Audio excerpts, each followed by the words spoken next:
Programa Red Zone. Fala, galera do Red Zone! Como é que vocês estão? Pegamos vocês, está todo mundo agora curioso para saber quem é essa pessoa maravilhosa que está aqui do meu lado. E para vocês que estão com saudades do Amati, que o Amati hoje não vai participar com a gente, porque ele está bem atolado de problemas, eu trouxe o Amati para ficar com a gente aqui em cima da tela, para vocês não perderem o nosso mestre de cerimônias, Amati. Ele vai estar presente aqui, pelo menos sem fazer muito barulho e sem cair, né, a conexão dele. Então, bom dia, boa tarde, boa noite, não importa onde esteja, o importante é que você está aqui, junto com a gente, o Alexandre Melini, do lado de Kill Park, professor da Federal de Uberlândia, que fala oi para essa galera imensa que está aí. Esses números ficam mudando para cima e para baixo, mas não se preocupe, é tudo um bando de capial, viu? Não, maravilha. Dá uma boa noite, porque aqui onde eu estou é noite, né? Então, boa noite aí para todos. Vim aqui substituir o Amati, que não é um papel lá muito fácil, né, de desempenhar. Vim dar uma ajuda aí para o pessoal, para vocês terem aí o programa de vocês de toda semana, né? Não perdermos aí esse slot temporal. Então, espero que a gente consiga aí substituí-lo à altura, talvez não exatamente à altura, mas, né, que vocês nem consigam a largura, né, que nós somos mais gordos com a Amati. Boa. Então, enfim, espero que seja produtivo aí para todos. Vai ser sim. Que é um prazer enorme ter você aqui com a gente, né? Se vocês forem para Uberlândia, eu te garanto que essa pessoa sabe todas as cervejarias que tem na cidade. O melhor cicerônio que existe. Sensacional. Eu estou em dívida eterna com você ainda, viu? Que é isso, imagina. Tem tempo para pagar, né? Tem tempo, então a gente resolve. Olha lá, o pessoal vai começar a brincar já. Se não travar, já não fez direito, né? Então os caras estão achando que para ser o Amati tem que travar, tem que travar. O Amati ainda usa linha de escada quando faz o programa, sabe? Então os caras falam que é bullying. Então só falta mais. Aí aparece o Amati, dá umas pipocadas e volta, mas é brincadeira de todo mundo. Mas sabe que eu te falar um negócio, Armelino? Aqui, em certas localidades, aqui, felizmente, onde eu estou, que é a minha residência, não aconteceu isso ainda. Pelo menos não enquanto eu estivesse utilizando aqui o serviço de internet. Mas em algumas localidades a gente está experimentando problemas de interrupção por furto de cabos. E então, assim, a gente estava fazendo piada com o que. É interessante, né? E eu imaginava, assim, pelo menos há um tempo atrás, imaginava por que um ladrão roubaria uma fibra ótica, exceto no caso dele não saber o que é e tá ali puxando os cabos juntos, né? Mas aí algumas pessoas me deram notícias que eu não sei se é verdadeiro, eu não fui realmente atrás de checar, mas parece que hoje em dia tem mercado, cara, para fibra ótica, mesmo com pedaços não muito grandes, porque a gente sabe, né, que facilitou bastante a técnica para você fundir a fibra ótica. Ali, quando eu trabalhei em 20 e tantos anos atrás, numa empresa que trabalhava com equipamentos de transmissão de dados, né, multiplexação em fibra ótica, não era tão fácil assim fundir uma fibra, precisava de um treinamento. Aqueles equipamentos que na rua mesmo eles fazem a função. Então, exato, e aí o pessoal daqui me falou que tem um povo roubando fibra ótica mesmo e vende, por exemplo, olha só, não sou eu que estou dizendo isso, me falaram isso, tá? Por exemplo, para condomínio, e aí os caras estão comprando fibra roubada. Bom, Brasil, eu não digo que seja impossível, sinceramente não digo, mas enfim, espero que não caia. Os caras roubam a fibra ótica da rua para depois fazer as instalações internas de um condomínio. Foi o que me falaram, porque quando eu perguntei, eu falei, mas nossa, fibra ótica, onde é que vai vender isso? Onde é que tem mercado? Porque o cobre, sim, a gente sabe, vende em ferro velho, qualquer ferro velho, né? Fibra ótica? Compra, mas fibra ótica, eu realmente fiquei impressionado com essa notícia. Precisava até ir atrás de checar a veracidade aí disso, mas enfim, tomara que não caia. Bom, no caso do Amati, eu já até ouvi falar que o Elon Musk vai dar uma antena para ele para ficar usando como Starlink. Starlink. Boa. Podia pedir patrocínio, né? Falar assim, ó, Elon Musk, patrocina a gente aqui. Cara, patrocínio a gente pede toda semana, cara. Toda semana. Só que acho que a gente tem que parar de pedir, porque quando a gente pede, ninguém atende, então vamos parar de pedir. É. Bom, ô Kio, já que o Almaty não está aqui hoje, eu vou soltar a frase da semana que foi criada por ele, inclusive. Né? Ele falou assim: Uhum. responsáveis não forem devidamente apontados e punidos, continua sendo muito difícil apontar o dedo para os consumidores, clientes, hackers ou qualquer outro ser. Então aí é o caso. Se der um problema qualquer, a culpa é da fibra ótica, do cara que roubou a fibra ótica. É. Aí eu falo, por que dessa frase, cara? Você não concorda, cara, que o mundo que a gente está vivendo é todo mundo não quer se indispor com o outro. Aí eles ficam botando a culpa em qualquer um, cara. Qualquer coisa é culpa, cara. Não é verdade? Na faculdade você ainda escuta muito disso. Imagina com os alunos, né, cara? Eu digo assim, eu até faria um pouco de extensão nessa frase do Amati, com a qual eu concordo fortemente, mas eu falo muito para as pessoas que, na minha concepção, a gente sempre precisa ter um caminhar em conjunto de duas coisas que são essenciais, que é a educação e a punição. Então, o que acontece a gente educa, e principalmente quando eu falo educar, muito de conceitos básicos e de questões de valores básicos, a gente sabe que tem que vir ali da infância, então, ensino fundamental, né, aquela coisa das séries iniciais. Sim, melhor seria, né, se as famílias já passassem isso, mas aquela escola de ensino fundamental, enquanto a criança está ali bem nova, né, o início da formação dela, do caminhar dela, e para aqueles que são tortos, né, encaminham ali nos caminhos tortuosos, a gente tem que ter a punição. Então é o binômio educação e punição. Então, de fato, se a gente não tiver essas duas coisas, nós não vamos conseguir consertar efetivamente, ou pelo menos mitigar os problemas que nós enfrentamos hoje. Né? Eu acredito nisso, é meio como eu penso, né, essa questão. Então, acho que sim, esse binômio aí, educar e punir aqueles que se desviam, né, dos caminhos. Tá? E é fácil você ter uma pseudo-punição, entre aspas, que é ficar apontando para outros, enquanto, na verdade, você tem alguma responsabilidade em algum nível com relação ao problema que está acontecendo. Né? Tanto que, assim, no Brasil, por exemplo, aquela questão que eu acabei de colocar aqui do roubo da fibra ótica, infelizmente, nós que somos brasileiros, a gente sempre tem uma desconfiança, né, seja de órgãos privados ou públicos. Então, assim, fica sempre aquela história, será que eles também não estão usando de desculpa, eles, no caso, as empresas, provedoras, para me dar um serviço intermitente, seja por que motivo técnico for, e aí eles usam essa desculpa que pode até efetivamente acontecer eventualmente, mas aí toda vez que cai o meu serviço, a desculpa é que roubaram a fibra, né? Para você só apontar para o outro lado e não falar, olha, desculpa, estamos com problemas técnicos, precisamos substituir uma central, precisamos substituir um roteador, precisamos substituir o que quer que seja. Talvez, né? Talvez. Então, essa é uma questão realmente com a qual eu concordo. Eu acho que a gente deveria ter um pouquinho mais de questão dos valores, né? E aí, valores, efetivamente, cara.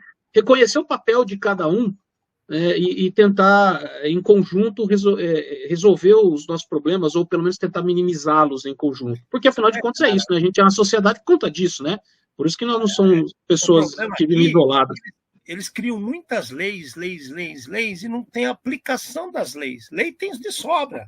Falta aplicação. Né?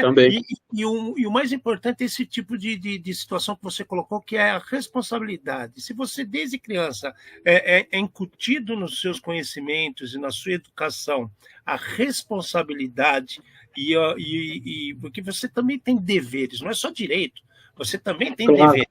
Então você tem que ser responsável pelo aquilo que você cria, faz, executa, fala, pensa. Você é responsável, ponto final.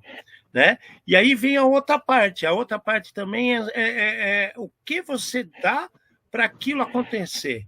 Não, porque o cara jogou o papel no chão, você também joga o papel no chão? O cara, Perfeito. ele vira na contramão para chegar mais rápido no portão dele, em vez de dar a volta no quarteirão com o carro. Então você também vai fazer isso porque o outro faz? Uhum. São coisas que na hora que põe na balança, a gente tem um impacto muito grande. E aí acontece esse tipo de coisa. O cara rouba cabo, fica por isso mesmo. O cara tem um problema no atendimento da empresa, a culpa é do hacker. É fácil culpar o hacker. Fala que eu e o Amado sempre falamos que é o hacker de porão. É o carinha com o capuz lá no meio do buraco. Já foi isso, gente. Não é mais assim. O hacker pode ser o cara do teu lado, você nem sabe o que ele está aprontando. Então, Sim. É fácil apontar o dedo. O difícil é incutir valores, educação e fazer as coisas andarem. Muito bom! Começamos bem. Bem-vindo ao Red Zone, né? De novo, que o Parque, amigo nosso, pessoa sensacional, vocês vão ver no decorrer do programa. Vamos começar com nossas coisinhas, então. Semaninha boa, semaninha bacana. A gente vem há algum tempo, e só para te inteirar que há algum tempo a gente estava trazendo bastante informação relacionada à Anatel. Por que a gente está trazendo relações com a Anatel? A Anatel ela saiu um pouco da casinha ultimamente, nas últimas 3 semanas, e ela aplicou uma multa em um cidadão que estava vendendo TV Box. Né? É uma cobrança para essa pessoa de R$ 7.800, um negócio assim. Mas aí veio a dúvida nossa, né? Nós aqui, a pegada é nós ser advogado do diabo. Beleza, bacana. A Anatel foi lá, aplicou a multa. Cara, você acha que do lado desse cara não tinha outra banquinha que vendia também TV Box? Será que naquele mini shopping, naquela feirinha, naquele quarteirão, era só esse cara que vendia? Então a gente falou, primeira besteira tá aí. Então fica meio fuzzy. A gente sai da clareza e começa a ficar um negócio nebuloso, porque só um. Depois, na outra semana, eles se preocuparam em dizer que vão tomar medidas sérias para acabar com o TV Box, só que não fala quais. Mas é uma estratégia? Não fica claro também. E agora a nossa querida Anatel está se preocupando com o ponto que eles estão fazendo uma lista de coisas para serem seguidas para controlar o uso e venda do 0800. Por que a gente trouxe esse assunto? Tem muito bandido, tem muito malfeitor que está utilizando o 0800 disponível, que eles compram como se fosse uma pequena empresa, mas usam para golpes. E pior, alguns desses 0800 pertenciam até bancos, financeiras, e aí se o cara de repente tem um 0800 conhecido, acredita e está feito o golpe. Então eles estão regras para isso. Só que aí vem aquela história, o quanto efetivo é isso? Será que só criar regras é o caso? Por que aqui, se multou uma pessoa que vendia caixinha, por que aqui a Anatel não vai e faz uma pena dura em cima das operadoras que mantêm o 0800 funcionando? Você percebe? Então, legal, Anatel. Temos que ter regras, temos que ter uma coisa organizada, mas isso só não basta. Não adianta ter conversinha de amizade com as operadoras, porque os operadores estão ganhando. Eles vão deixar de ganhar a venda do 0800, porque eles falam assim, mas eu não tenho condições de saber se o cara é bandido ou não. Isso é problema da polícia. Você percebe o antagonismo que vira aqui, cara? Qual sim. Você acha que a Anatel está com uma ideia correta, ela está com uma ideia errada? Eu acho que isso aqui é tiro na água, mais uma vez. Minha opinião, entendeu? Qual que é a sua, cara? Me parece que muitas vezes, eu não sei exatamente por qual motivação, mas me parece que às vezes há digamos assim, uma certa ânsia, uma certa correria para se mostrar serviço, se mostrar trabalho, e aí acaba se fazendo coisas que não são efetivas, né, ou eficazes. Então, eu concordo com o que você falou, a parte... principalmente, né, onde você começa colocando que, ok, precisamos de regras, porque, infelizmente, nós não estamos no nível de maturidade como humanidade suficiente para não precisar de regras, porque, basicamente, vamos dizer que a gente chegou num nível tal de maturidade em que o corpo de motivações e comportamentos coletivos prescinde de regras. Seria maravilhoso, sensacional. Nós estamos muito longe disso, se é que algum dia chegaremos nesse ponto, né? Utopia. Mas então sim, nós precisamos de regras, com certeza, tá? Agora, o que eu fico pensando assim será que ao invés de você, porque pouco que eu li dessa questão da Anatel sobre o 0800, me parece que era muito mais centrado na parte das operadoras e do controle das operadoras e da comercialização dos números 0800. Mais ou menos, né? Me corrija-me se eu estiver errado, por favor. Isso mesmo.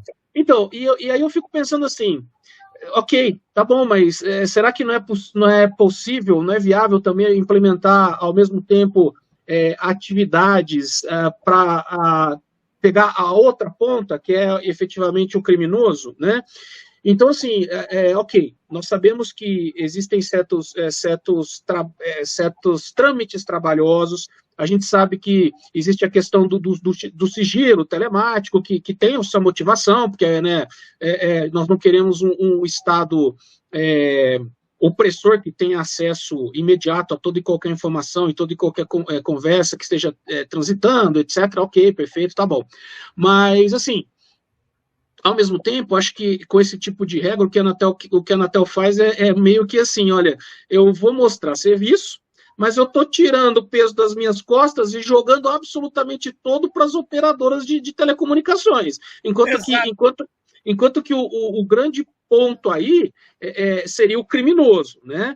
Então, acho que a gente teria que pensar em ações associadas para pegar os dois lados. Sim, olha, o dono operadora de telecom, você tem que tomar cuidado, você não pode vender um número para qualquer um, 0800 para qualquer um, tem que ter o mínimo de controle documental, tem que saber ali, tá bom, ok, não sou o contrário, mas também teria que se ter ali alguma normativa ou discussões mais aprofundadas a respeito de pegar a outra ponta, né? Exato, então, teria que ter a fiscalização e o monitoramento na bandidagem. Então tem o 0800, se tem qual caminho, existe um canal hoje que a gente reclame de um 0800?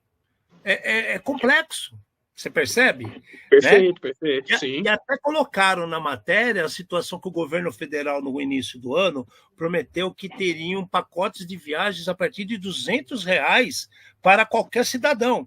E aí os bandidos, sabendo disso, já utilizam sites, utilizam chamadas telefônicas, inclusive utilizando o 0800, tentando vender pacote, e tem gente que acredita. Então, olha o problema, né?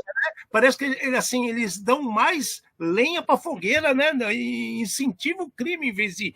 Porque só fazer a regra e tirar das costas, que nem você falou, na pressa, não vai ajudar, né, cara? Não, eu concordo plenamente. Acho que muitas vezes, repito, o que acontece, me parece que é isso, né? Uma pressa em demonstrar serviço, né? Demonstrar que você está atuando, que você está atuante, e só que aí ficam aquelas coisas que são ou muito superficiais, ou que pegam uma ponta que às vezes nem é a maior culpada da história, que ok, eu entendo, não estou também querendo eximir as telecom de responsabilidade. Eu acho que assim, o que acontece? Quando você vai comprar hoje, até isso também veio de uma lei, porque começou a se usar muito aqueles celulares pré-pagos, principalmente, né, em crimes e tudo, então veio aquela lei que tem que ter um controle maior, você tem que levar seus documentos, quando você vai adquirir uma linha, etc., né, então, acho que sim, infelizmente a gente conhece a realidade brasileira, sabemos que existe muita criminalidade no nosso país, infelizmente, tá? Desde o alto escalão mais alto até o mais baixo, existe criminalidade. Então, acho que, repito, concordo, temos que ter leis, temos que ter controles, mas precisamos ter uma efetividade maior, e para isso precisa se pensar em todos os agentes envolvidos.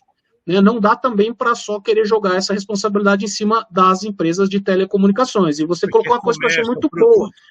Você colocou uma coisa que eu achei muito boa. Essa pergunta que é simples que você fez existe uma maneira de se reclamar de um 0800? Porque eu mesmo já recebi tentativa de fraude desse tipo. Eu recebi um SMS dizendo, olha, detectamos uma tentativa de fraude numa compra, X mil reais, clique aqui e era um número 0800. Eu não cliquei, porque, né, infelizmente, quando você tem conhecimento, e aí entra a parte da educação, você já saca rapidamente coisas que tem a carinha, aquela carinha bonita de fraude, que na sua cabeça dá o alarme de fraude, mas eu imagino que se eu clicasse naquilo, o meu celular faria uma ligação para um 0800. Imagino. Eu nem chequei se o link era um 0800 mesmo, não fiz isso na época, porque eu simplesmente bloqueei e acabou. Mas eu imagino que provavelmente se eu clicasse, ele ia ligar para um 0800, e aí o que significa o seguinte, é o que a gente está discutindo aqui, é um 0800 que foi comprado para ser usado em fraude, certo? É. E aí, os caras, até o Leandro brincou aqui, ó, vamos criar um 0800 para reclamar do 0800. 0800. Parece piada, né? Mas vira... Não vamos entrar numa... o Ouroboros, né? Você vai ficar naquele ciclo. Assim. Cara, é assustador, cara. Eu ainda acho que todo mundo tem responsabilidade. E sim, não pode jogar tudo nas costas da operadora, mas ela também tem culpa no mercado. Então, assim... Claro. Quanto de informação realmente ela coletou. Só que aí vamos sendo advogado do diabo, né?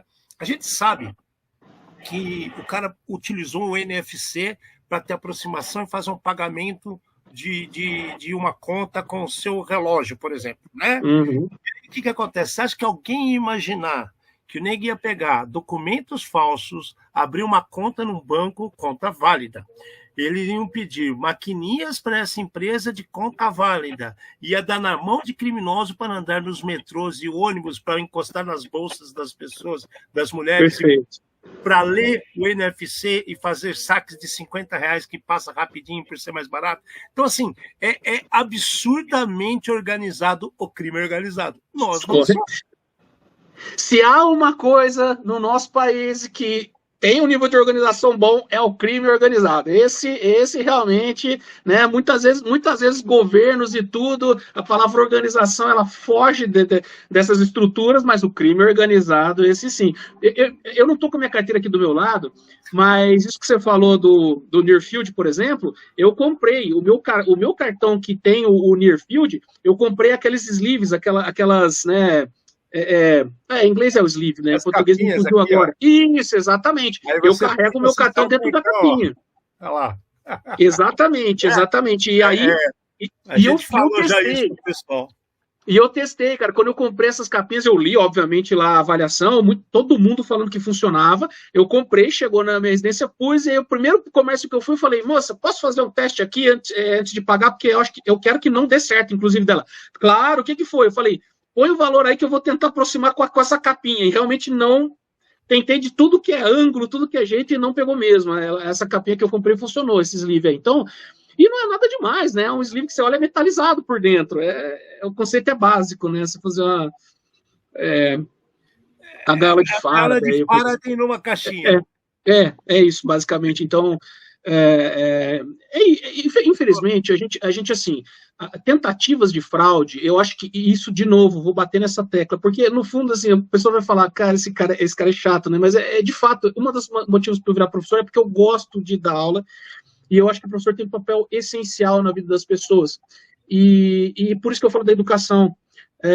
As pessoas, elas realmente precisam de um nível de educação maior no que tange, que é o caso que a gente está discutindo aqui, as fraudes, porque a organização é absurda, e eles realmente têm uma série de mecanismos que eles aplicam que, para uma boa parte da população brasileira, essa população vai cair, eles vão cair, eles não têm o conhecimento básico a respeito dessas fraudes, eles acreditam, eles são levados e tudo. Então, uma coisa, inclusive, que eu já vou até fazer ao vivo isso, vou sugerir uma pauta, porque acabei de pensar, a gente poderia pensar talvez em um ou mais programas falando especificamente sobre fraudes e quais são os indícios de que essas coisas são fraudes, para você captar rapidamente, né, e se livrar, como é que você se livra dessas situações, né? Acho que essa é uma pauta interessante, hein?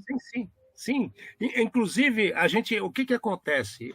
A partir de hoje, nós estamos iniciando o 3º ano do programa.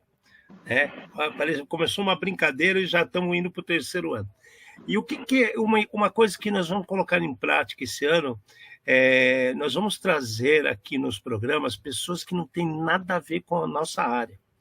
Então, vamos trazer convidado, de repente, um cara que é atendente na padaria, um porteiro de prédio, justamente para fazer isso que você acabou de falar. Excelente.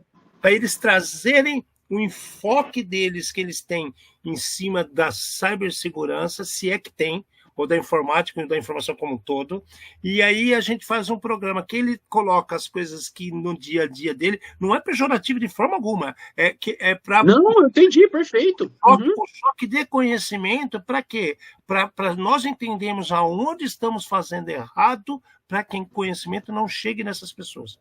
Né? Porque se tem algum errado, claro, somos nós. Entendeu? Claro. Sua opinião.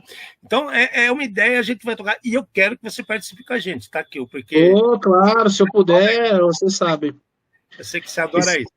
Estando disponível, com certeza, com certeza. Tá. Gente, agora tem outra coisa legal que aconteceu esses dias aqui. Vamos ter eleições de prefeitos, vereadores, muito em breve.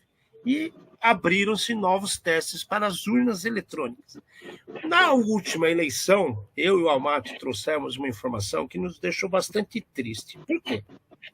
Você pega o país inteiro, são milhões de brasileiros, e se aí você pega uma comunidade que seja especialista em segurança ou envolvido com tecnologia da informação, vamos colocar em números baixos, tá? Porque eu acho que é até mais que isso. Vamos colocar 200 mil, se tem no país inteiro. Eu acho que tem mais, mas vamos falar que são 200 mil.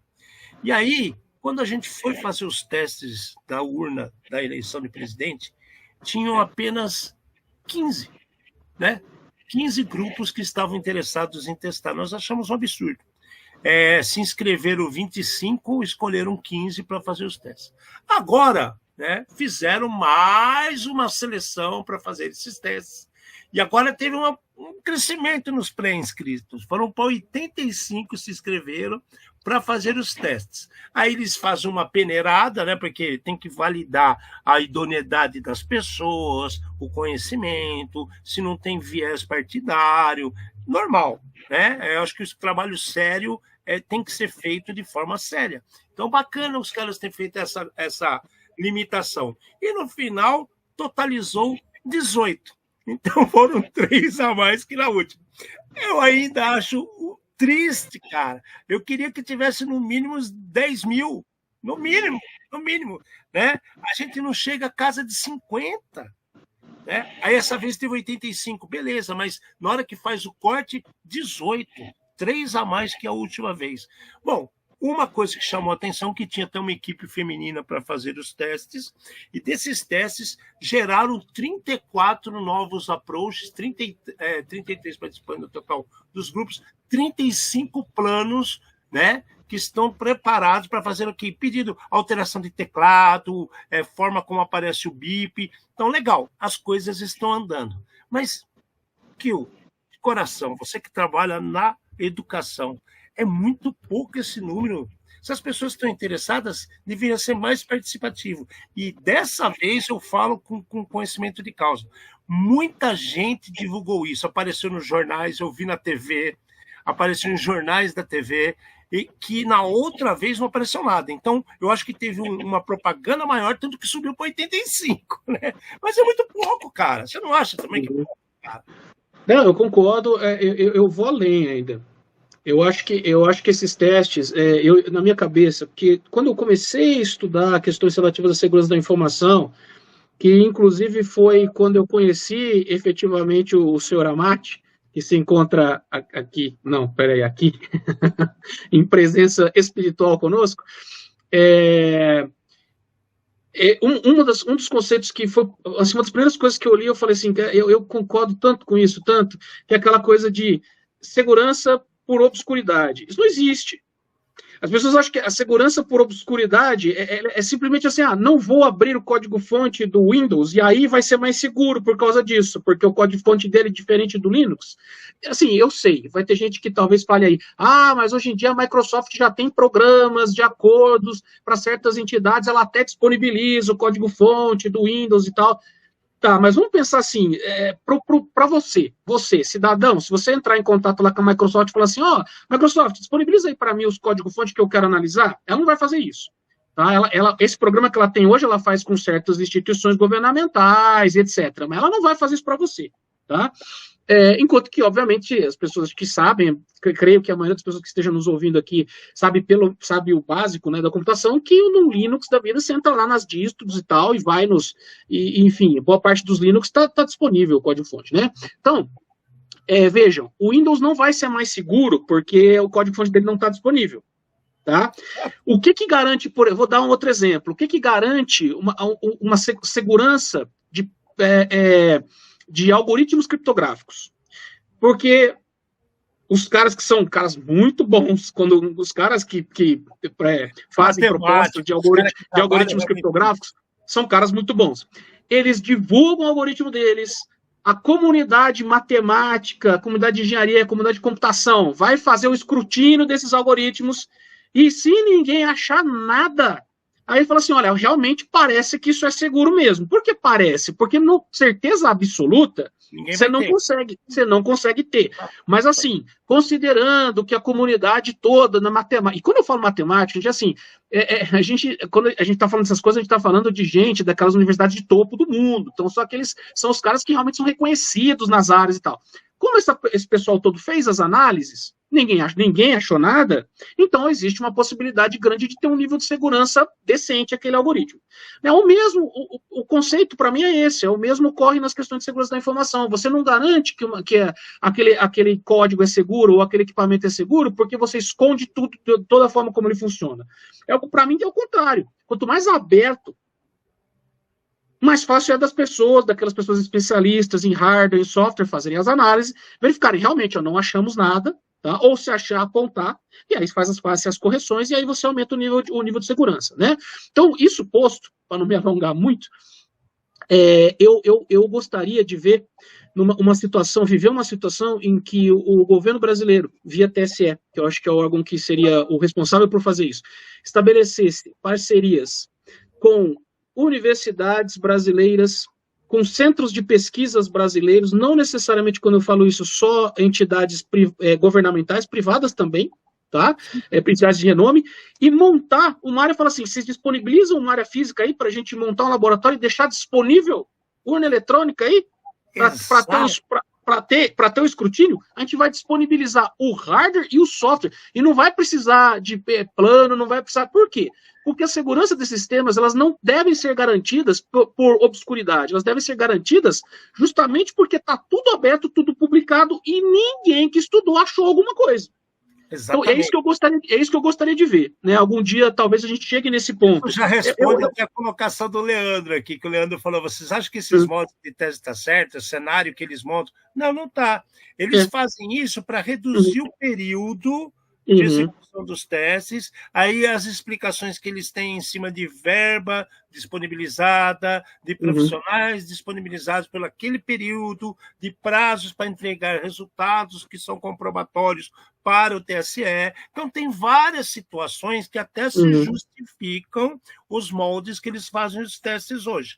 Porém, nós vamos enfatizar aqui que seria legal essa posição que você colocou, Kio, abre situações tanto do iniciativa privada quanto a governamental, deixa público, escancarado, para todo mundo ver, mexer e mexer quando quiser. E sempre ali, em período, ou seja, periodicamente, atestam situações e relatórios que sejam também públicos.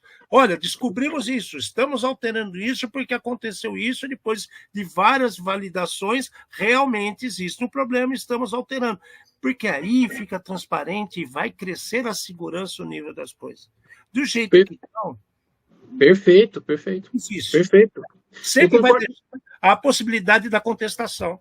Concordo, e vou fazer uma outra provocação aqui, tá? E antes de fazer uma provocação, vou fazer um parênteses, porque, assim, esse assunto especificamente, ele é muito polêmico desde o início, desde a implantação das urnas eletrônicas no Brasil, ele já era muito polêmico, e a gente, infelizmente, vem vivendo períodos de recrudescimento dos conflitos políticos. Então, a gente está tendo cada vez mais aquela coisa que virou fla-flu, né, na política. Então, isso claramente vai se refletir, obviamente, no aparato eleitoral, na maneira como você faz uma eleição.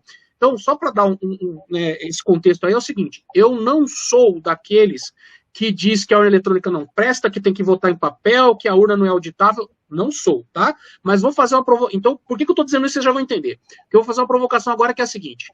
O governo ainda, menos mal, mesmo com as críticas que nós estamos fazendo aqui, que eu acredito que sejam legítimas, ele ainda disponibiliza teste público para a urna eletrônica, certo? Alguma vez o TSE disponibilizou teste público para infraestrutura de transmissão e consolidação dos votos? E pior, de não, todo né? O processo, como não. se, o processo, não tem. Não tem. E eu digo para vocês assim, não sou especialista no hardware da urna eletrônica. Há muitos anos atrás cheguei a participar de um desses testes públicos, tá? Mas não sou especialista nessa área. Mas eu digo para vocês o seguinte, acredito piamente que há uma chance muito maior de cometer-se fraude no sistema de transmissão e consolidação do que na urna. A urna eu acho muito segura também, sou da mesma opinião. Né? Sou da mesma opinião. E por quê? Porque obscuridade é errado, cara. Tem que ser mais claro tudo. Quando a gente fala do detalhe da urna, ela envolve todo o processo. Como ela é distribuída, como ela é armazenada, como que ela fica nas escolas, como ela sai das escolas, como ela fica armazenada até ser utilizada novamente. Tudo isso deveria ser auditado e transparente. Né?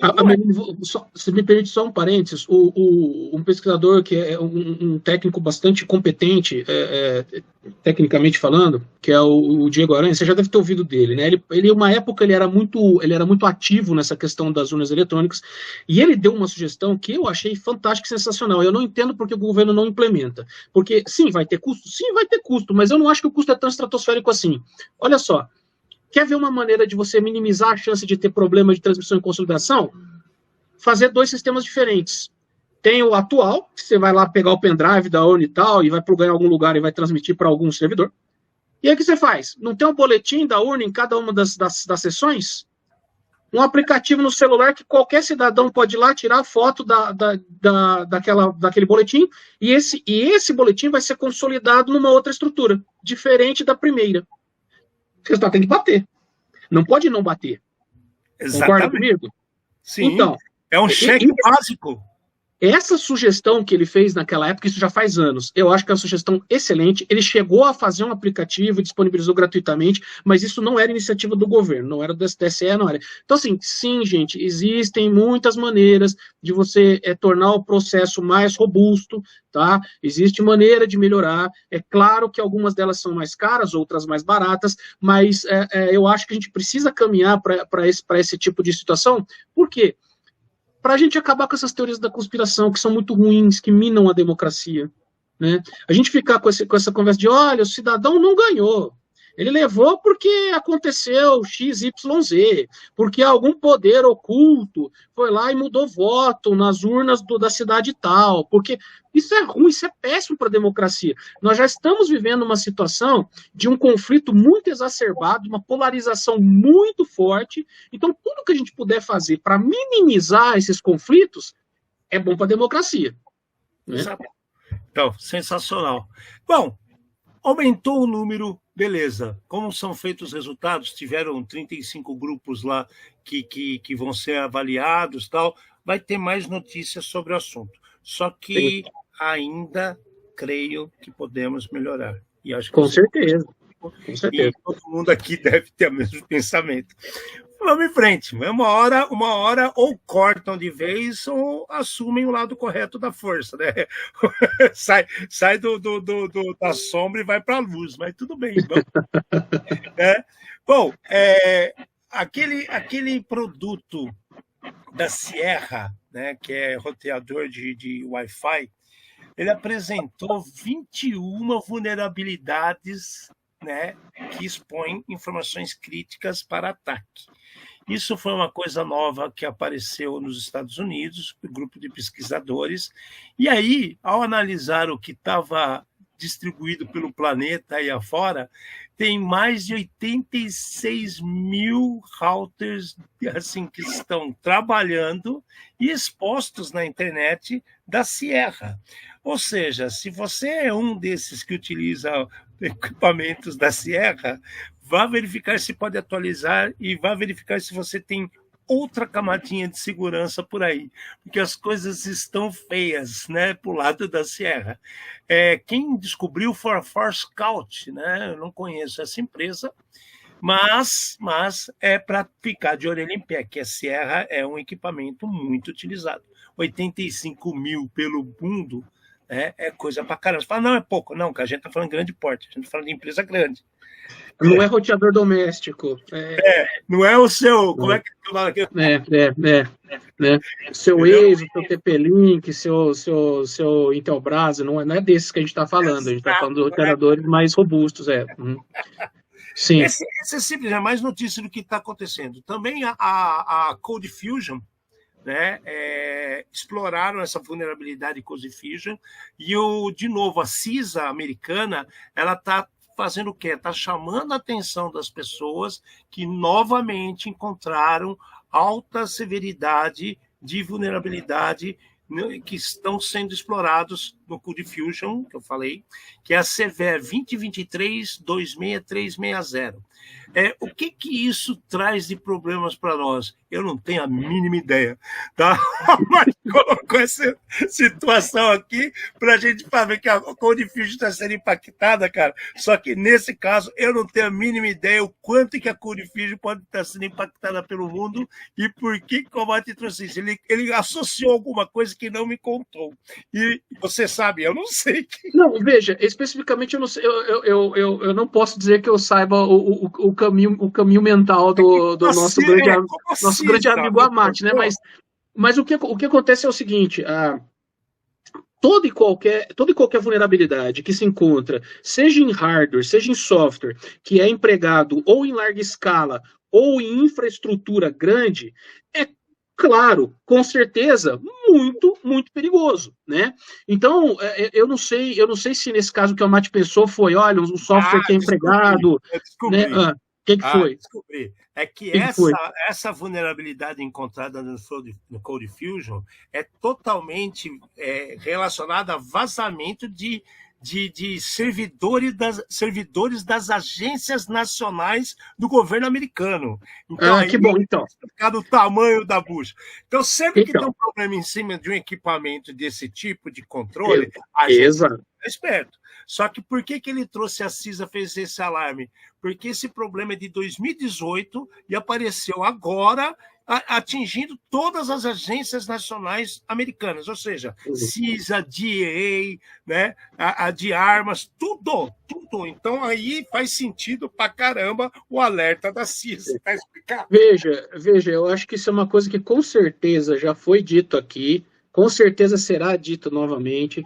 Se você é um administrador de infraestrutura de TI, você sabe, ou deveria saber, que a política de fazer patches na sua infraestrutura é essencial. Por quê? Porque não importa qual é o nível da competência da equipe que desenvolveu o software. Tem um cara que é um papa aí de área. Eu não sei se vocês já ouviram falar do Vitz Venema, mas ele escreveu um dos primeiros livros, considerado um dos primeiros livros a respeito de forense computacional. Ele escreveu, né? Então é uma pessoa, veja, né? Uma pessoa pequenininha no ramo, né? Não sabe muito, né? Pessoa humilde. Então é um cara muito, muito, né, desses grandes aí, que tem uma carga de conhecimento gigantesca, e ele tem uma frase que é mais ou menos assim, eu posso não estar falando exatamente ela, mas era alguma coisa do tipo, um programador da minha categoria, que é o cidadão que escreveu o TCP Wrapper, que é o Vitz Venema, da minha categoria, eu cometo mais ou menos um erro a cada 1000 linhas de código. Ele falando dele. Aí você imagina programadores que não têm o nível do Vitz Venema, que é a esmagadora maioria, na verdade.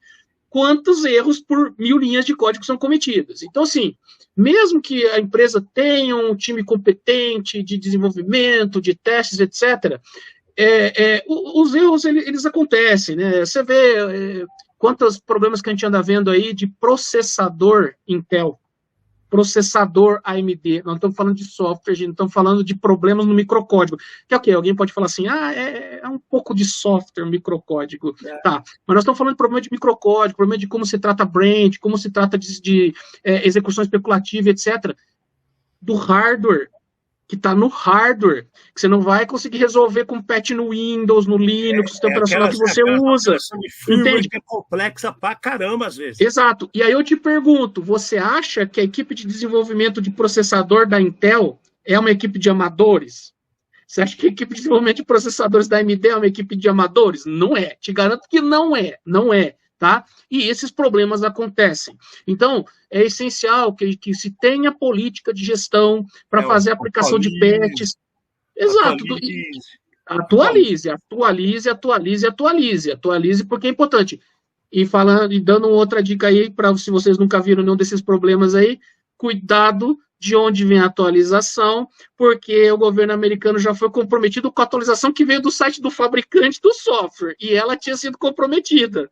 Então, assim, tem que cuidar de onde vem a atualização, porque mesmo vindo do fabricante, ainda pode acontecer um problema, pode acontecer um comprometimento. Imagina se você baixar de qualquer lugar, né? Não dá para fazer essas coisas, etc. Então, os cuidados básicos, né, gente? Tá? Então, por favor, apliquem patches. Tá? Exatamente. E o Almaty até tinha escrito aqui, o que comeu bola, e não vi a parte que ele estava falando que era dos servidores do governo, mas são das agências do governo americano que foram atacadas por isso, e todas as versões, né, que a partir da versão 15 para baixo tem que ser atualizado.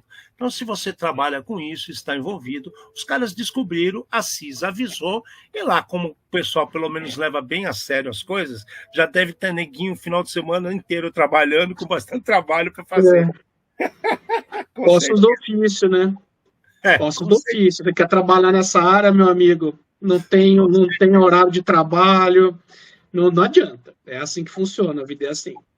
Outro assunto que chamou a atenção também, que a cybersecurity americana, a CISA também trouxe o problema para tudo, é que divulgaram que mais de 20 mil, né, servidores de troca de mensagens da Microsoft estão expostos para ataques. Olha que beleza.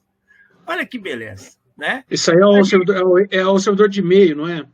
Exato, é o Exchange, exatamente. Rapaz, eu vou te falar um negócio, eu não sei desde quantos anos de idade eu tinha, quando eu ouvi pela primeira vez alguém falando assim, você usa o servidor de e-mail da Microsoft, eu tô ferrado, a gente tá ferrado, né, cara, os caras vão cair matando em cima da gente, falar, você não gosta da Microsoft, olha só, durante muitos anos da minha vida eu tinha um teclado Microsoft que era excelente, mouse também da Microsoft eu usei, excelente. Os Windows atual, ali estão falando do 10, do 11, melhoraram muito, tá? Em termos de segurança. Muito mesmo. Só para que não, inclusive o Defender é muito melhor. Eles melhoraram bastante, tá? Então não é de falar assim, você é daqueles, só trabalha com Linux. Não. Eu tenho o Windows instalado na minha máquina e não é o pirata, tá, senhores? Fique claro, tá? É oficial. Tenho o Windows instalado na minha máquina, tenho o Linux instalado na minha máquina, também tenho uma máquina macOS, uso o Android. O iOS eu não sou muito fã, não gosto muito, mas assim, não é de falar que eu tenho preconceito com marca X ou Y. Mas de fato, histórias a respeito de problemas com o servidor de e-mail da Microsoft, eu não lembro nem quando foi a primeira vez que eu escutei. Tá? Então, assim, é isso, senhores. Patch. O que dá para fazer? Patch. Não, mas olha o que tá usando aí, faz patch. Aí que é o problema aqui, porque tem situações que os servidores da Microsoft, os antigos, por exemplo, tem um monte de versão 2007. Já não tem suporte mais, né? E não tem suporte nem atualização. Então aí o que acontece? A gente está cansado de ver no dia a dia que você encontra no Windows 2008 como servidor, 2007, 2013, 2012. Eles esqueceram desse detalhe, que dentro desse aparato, que é aquele sistema operacional do servidor, ele tem o Exchange junto, que cuida da parte de correio. Então, por mais que o seu front-end do Outlook está novinho, atualizado, bonitinho, a troca de informação não é mais atualizada. Ou seja, não existe mais patches de segurança para aquele Exchange. Ou seja, e aí, sim, tem muita cagada, cara. Aí vocês vão ver aqui o que eu falei, que eu realmente não sou preconceituoso com marcas, etc. Aí eu vou defender a Microsoft, que é o seguinte, nenhum produto, não dá para querer achar que vai ter um produto que vai ter suporte infinito. certo, né? As empresas, aí você fala, mas agora a Microsoft não quer mais dar suporte para o Windows 7. Senhores, quando que o Windows 7 foi lançado? Então a gente, assim, tem saída. Se você não quer gastar o dinheiro para continuar no ecossistema Microsoft, tem saída? Tem. Tem os softwares, código aberto, código livre, tem. Aprenda a trabalhar com essas alternativas. Ou entenda, né? Porque vai ter que mudar tudo, vai ter trabalho. Ou entenda que você tem que ter o budget para comprar as novas versões quando elas saírem. No fim, gente, é isso. A Microsoft, como empresa, ela vai dar suporte durante um certo tempo, mas não dá para querer que ela dê suporte infinito, certo? Então... Cara, e olha outro problema. A gente está falando Microsoft, e não é só Microsoft, né? O Departamento de Saúde americano, né? O Departamento Nacional de Saúde, né? Human Services, é o HHS lá nos Estados Unidos. Eles Human Health Services, deve ser isso. Para todos os hospitais, cara, que tem um problema seríssimo chamado Citrix Bleed, né? E que está diretamente envolvido com o gateway do NetScaler. Então, olha isso, cara. Hospital sendo informado por uma agência de segurança, né, de organização deles, avisando que eles têm um problema. Porque, assim, vamos partir do princípio que o hospital é shopping center de cagada para tecnologia e informação. Ponto. Né? Você tem máquina com softwares que conversam só com ela mesma, um monte de coisa legada, um monte de rede para a gente consultar tudo o que for. E aí, um NetScaler, que é uma coisa que vai ser utilizada normalmente para você ter multi-entradas, para não ter impacto de consultas de clientes, pacientes, de situações que ocorrem no hospital, inclusive de estoque, agendamento, tudo, né? O NetScaler é vida para um hospital, para um shopping center, para empresas grandes. E aí os caras estão falando que pegaram um problema de uma CVE nova chamada Citrix Bleed, que é a 2023-4966, né? Tem mais uma meia ali, 666, né? Depois dessa. E agora, cara, tá todo mundo desesperado para correr atrás do NetScaler e ver o que pode ser atualizado ou não. Cara, olha o problema. Quantos hospitais têm uma área de TI atuante que sabe o que está fazendo? Talvez lá fora? Acho que nem lá fora, cara. Na porra. Olha, eu gostaria de acreditar, porque assim, infelizmente, a gente sabe que isso não é só na nossa área, tem muito, hoje em dia, estava até conversando com o pessoal esses dias atrás aí sobre isso, né? Tem muito hoje em dia, para aquela palavra, não sei se vocês já ouviram, ESG, o Environmental Social Governance, muita empresa falando disso, muito governo falando disso, no discurso é tudo muito bonitinho, né? Assim, temos que preservar a natureza, temos que diminuir nossos impactos, né? Das nossas atitudes e nossas ações dentro do contexto social e ambiental, é muito lindo, né? O discurso é bonito, então você coloca lá o CEO para fazer esse discurso, você coloca um diretor para fazer o discurso. Aí na hora do vamos ver, fala assim, quanto dinheiro você vai investir para a gente implementar isso aqui? Zero. Então o negócio é o seguinte, esse que você está falando, Armeline, quanto dinheiro você vai investir? Um hospital hoje, gente, assim, existe, claro, a LGPD no Brasil e tal, acredito até que vocês já tenham falado sobre isso aí, provavelmente vão falar de novo em outros contextos.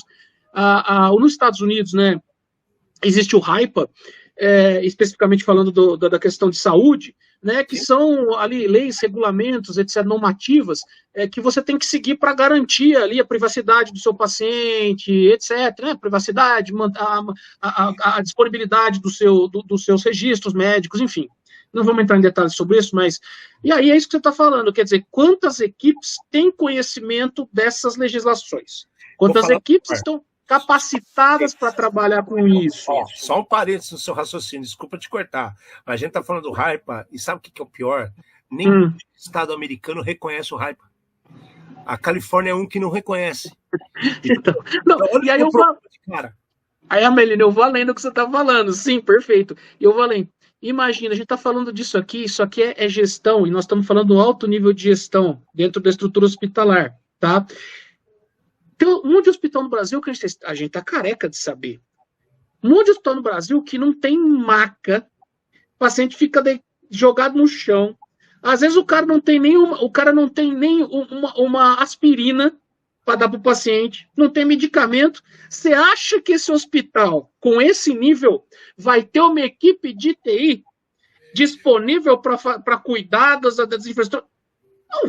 Não vai, né? Aí tudo bem, alguém pode chegar aqui e falar assim, bom, senhores, mas um hospital desse nível também não vai ter um sistema informatizado com o software que vocês estão falando e tal. Primeiro, que talvez tenha alguma interface com um sistema desse, porque o governo às vezes compra essa interface e aí disponibiliza um terminal lá conectado na internet para o cidadão. Para fazer a conexão com o SAMUS, por exemplo. Exato. Então, assim, pode acontecer esse tipo de situação e com certeza, não vai ter um contingente suficiente para cuidar desse tipo de problema. Para ser atualizado, para fazer manutenção, tudo isso. Com isso, deixa claro, tá? Eu não tô querendo diminuir ou criticar a imagem dos profissionais que trabalham nessas áreas. Não é isso, não, tá? Tem gente que, inclusive, faz muito mais do que deveria, muito mais do que suas atribuições para conseguir manter o mínimo do mínimo, né? Quantas vezes a gente vê médico chorando porque não consegue atender um paciente de maneira decente, e nas equipes de gestão é a mesma coisa, tá? Muita gente trabalha muito além do que deveria para dar o mínimo. Então não é criticar a equipe, não, falar que não presta, nada presta, não é isso. Mas é contingente mesmo. É contingente numérico até.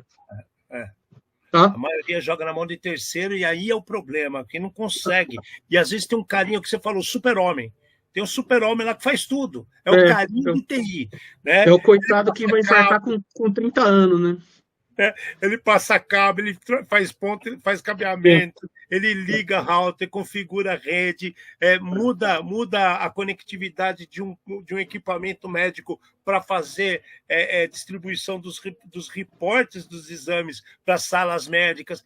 É shopping center de coisas e é por isso que a gente se preocupa. NetScaler é um equipamento caro, é um equipamento muito bom.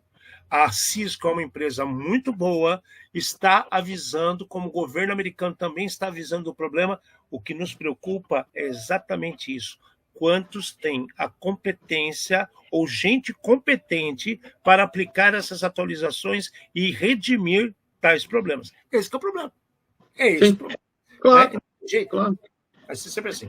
Bom, Armelini, quantas vezes na minha vida, cara, eu ouvi gente de empresa e tudo falando, não, segurança, cibersegurança é essencial, essencial. Aí quando você senta na frente do cidadão e fala assim, cara, você sabe que você tem um problema XYZ aqui, que você precisaria fazer isso? Aí pronto, aí já é a mesma conversa do SG, entendeu? No discurso é uma maravilha, é lindo e maravilhoso, todo mundo acha bonito, só que vira puro marketing, é o barulho gerado só para gerar marketing, porque a ação efetiva mesmo, infelizmente, senhores, a gente sabe que a realidade é nua e cruel, é triste. Você acha que isso é triste? Eu vou te contar uma mais legal, que só comprova aquilo que a gente falou do crime organizado. A gente constantemente traz informações aqui do WordPress. O WordPress é um programa sensacional para quem quer subir um site, colocar na internet. Ele tem várias possibilidades de você trabalhar, ele conversa com inúmeras linguagens, ele faz uma base bacana de apresentação de qualquer empresa que queira ter seu mundinho de site, sua logomarca na internet. Lindo, maravilhoso. Porém, existem plugins que fogem ao controle da empresa WordPress. Você, qualquer um de nós aqui, desenvolvedor, pode fazer um plugin, dependendo da qualidade, se tiver os requerimentos mínimos exigidos pela empresa, ele é publicado. Só que aí que veio o problema. Muitos plugins foram explorados e eles se tornam o calcanhar de Aquiles do WordPress. Então, como já se não bastasse, olha como o crime é organizado. Os administradores do WordPress, ou seja, você tem instalado, você é administrador. Você recebe uma nota, um correio, como se fosse a WordPress comunicando você sobre algum plugin que você utilizou, que precisa ter um patch e fazer uma atualização do plugin, que basta clicar. Baixa lá.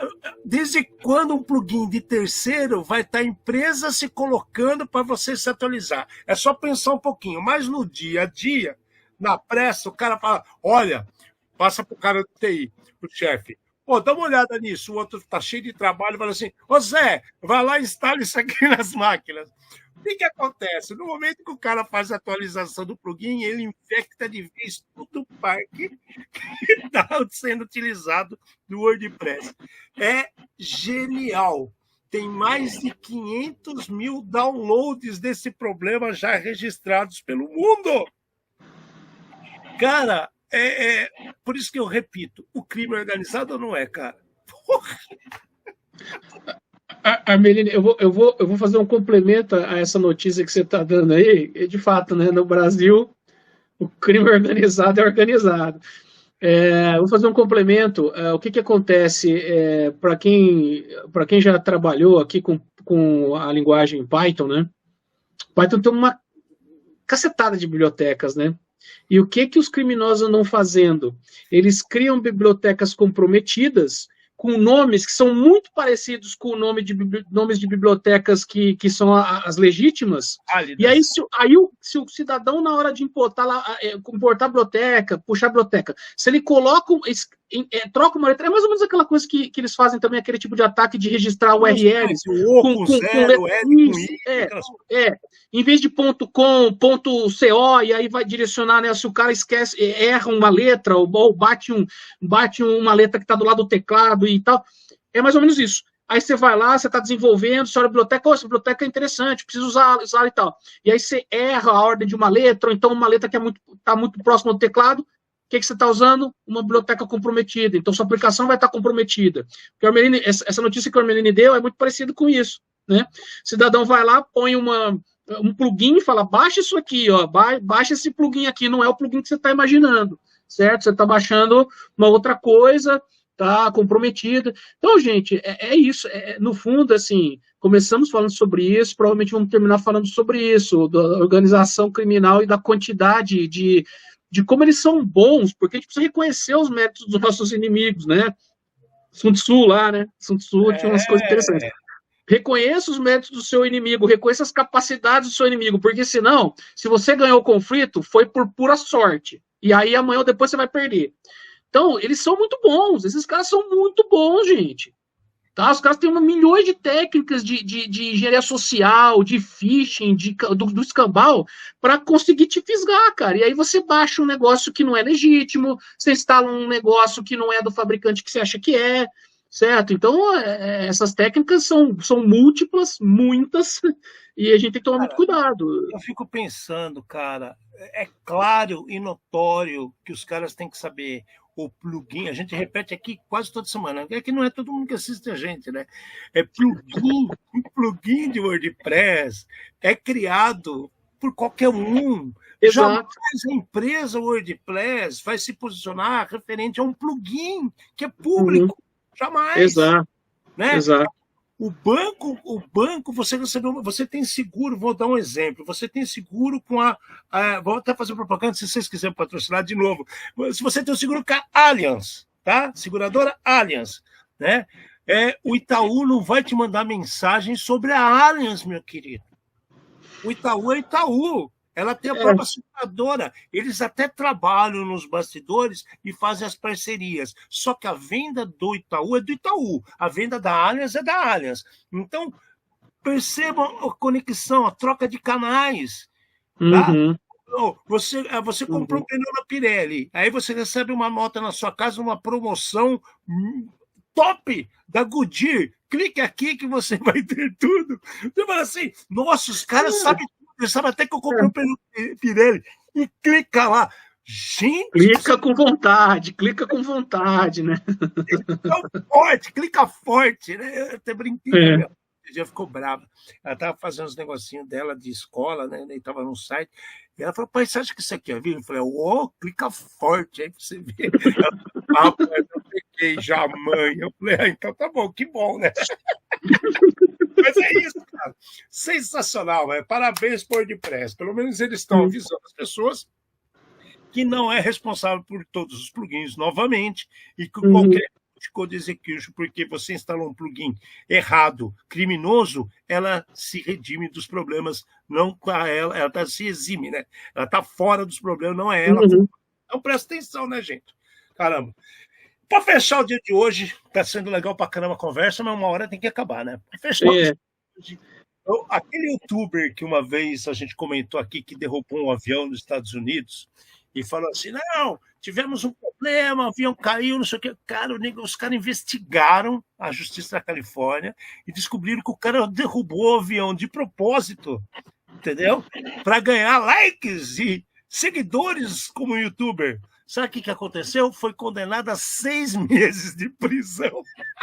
Igualzinho aqui. Aqui é o contrário. Aqui o bandido, os caras põem na TV e bate palma. Né? Eu acho que tem algumas coisas que me parecem tão óbvias, mas por outro lado, é aquela questão de você falar, bom senso não é universal, né? Não é um valor universal. Então, assim, gente, vamos lá. Eu, por exemplo, tá?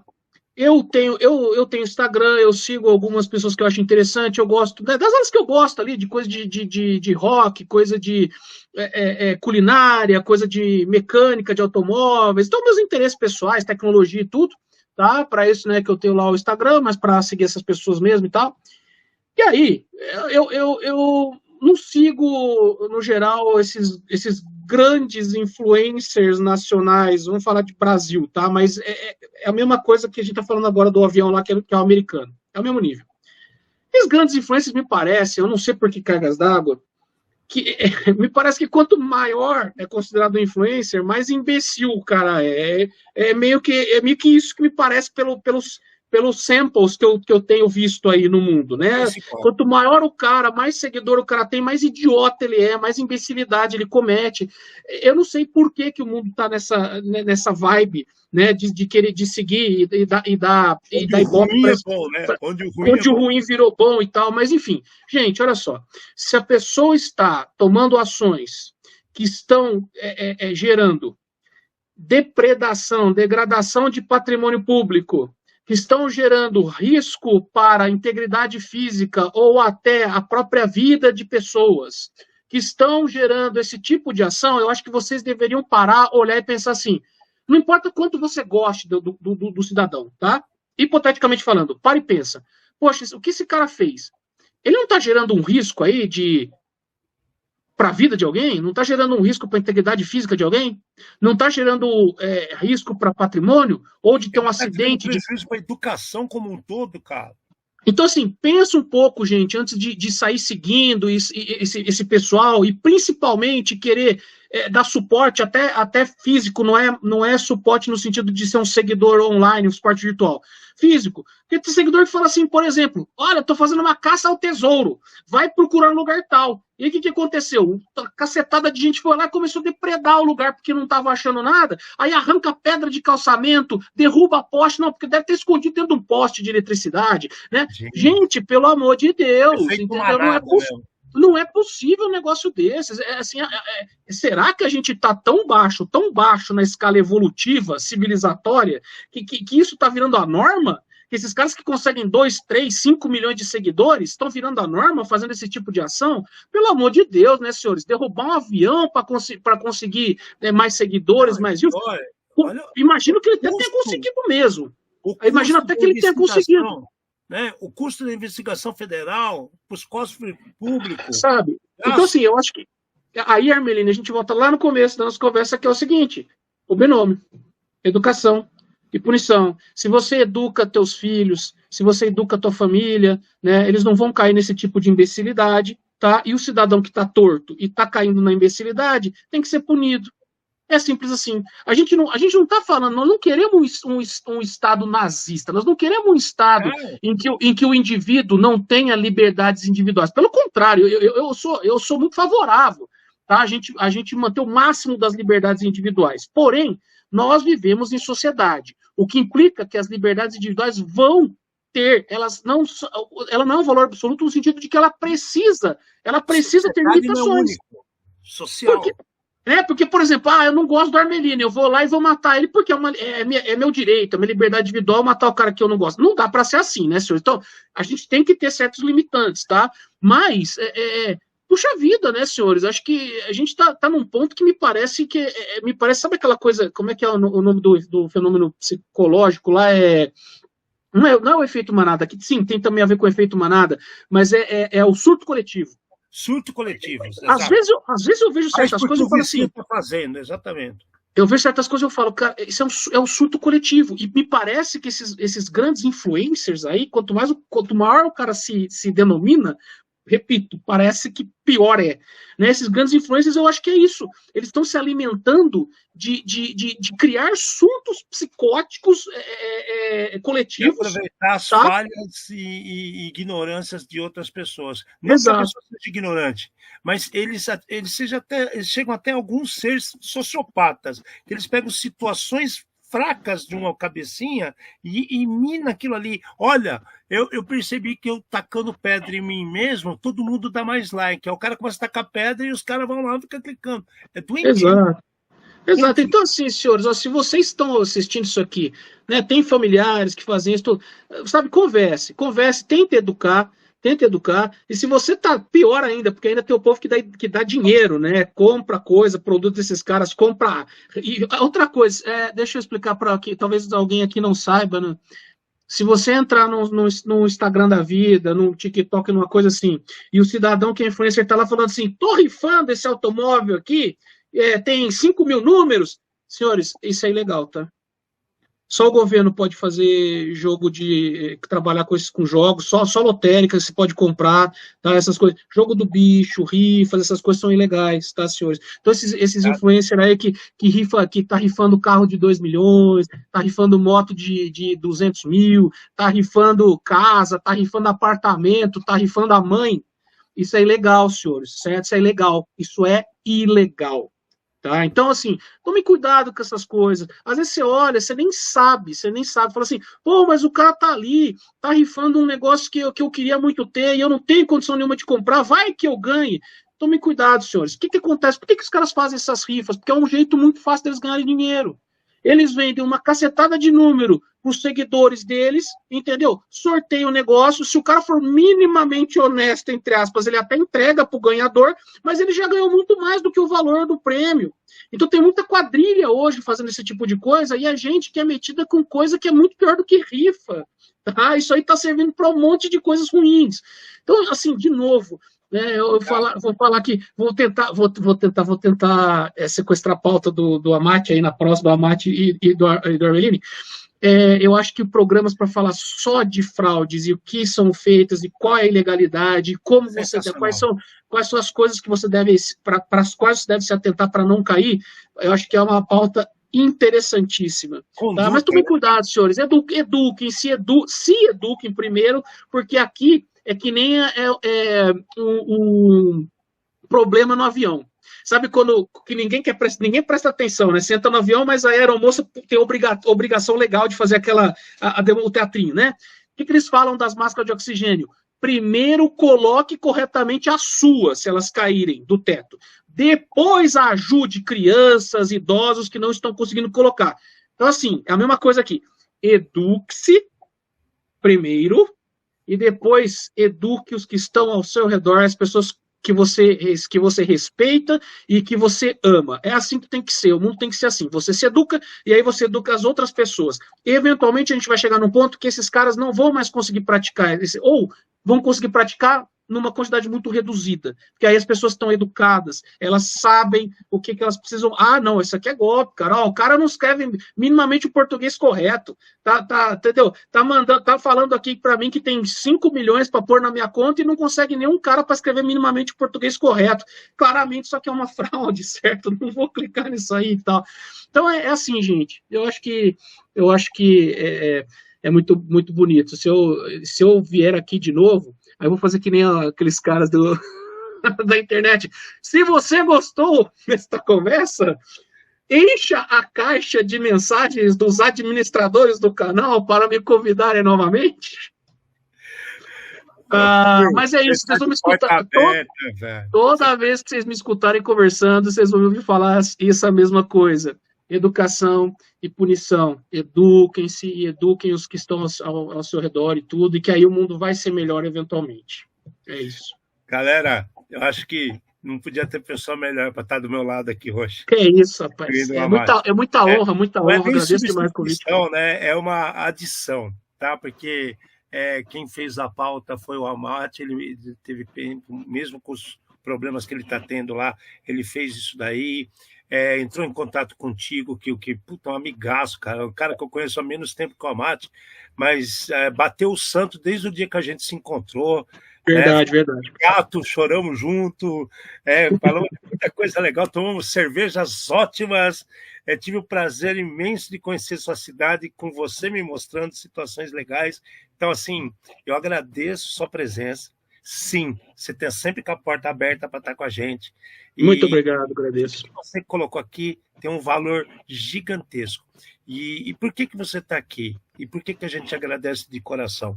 Porque você tem os princípios que tanto eu quanto o Amate tem.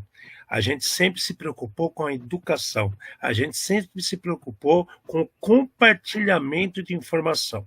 E a gente fala para todo mundo que segue a gente assim, você é hacker, você é bom para caramba no que faz, não adianta nada se você for isolado. Você tem que saber as pessoas que como passar isso para frente, para que ajudem outros que venham no seu lugar, porque nosso tempo aqui é curto, vai embora. Uhum. Então, nada mais correto do que você aproveitá-lo da melhor forma possível, que é compartilhando, tá? Perfeito. Então, seja presença, uma palavra amiga, ou às vezes um silêncio, às vezes um olhar diz mais ainda do que muita palavra, tá? Agradeço, Kio, de coração. Eu que agradeço, muito obrigado. E junto de vocês, eu mando um beijo, até semana que vem. E, Kio, fica à vontade para falar o que você quiser para esse povo aí, e a gente encerra na sequência.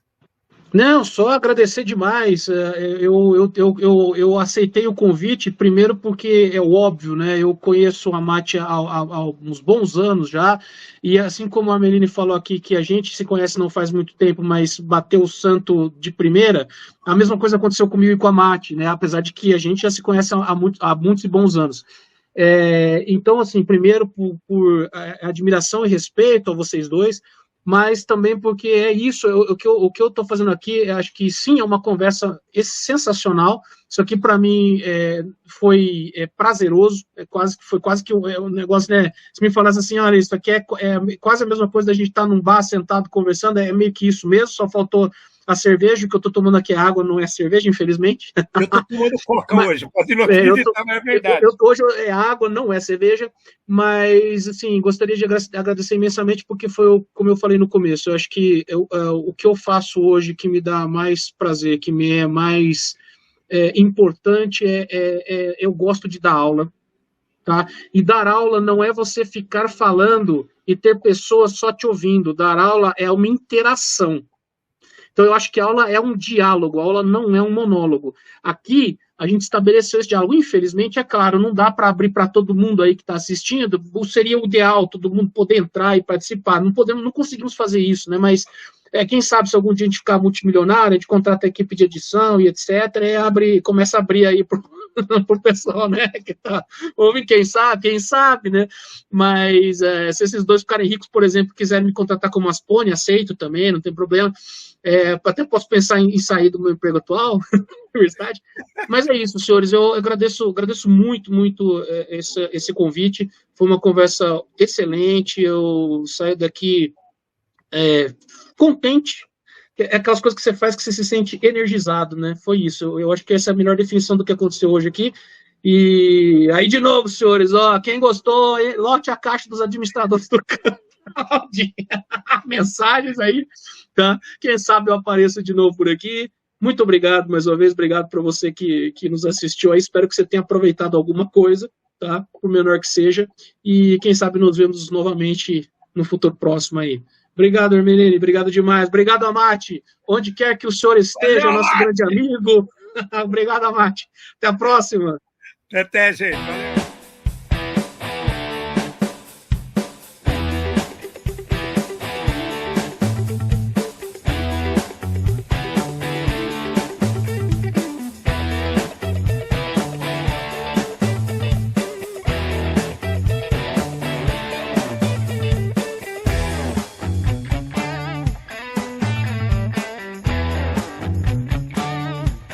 Programa Ed Zone.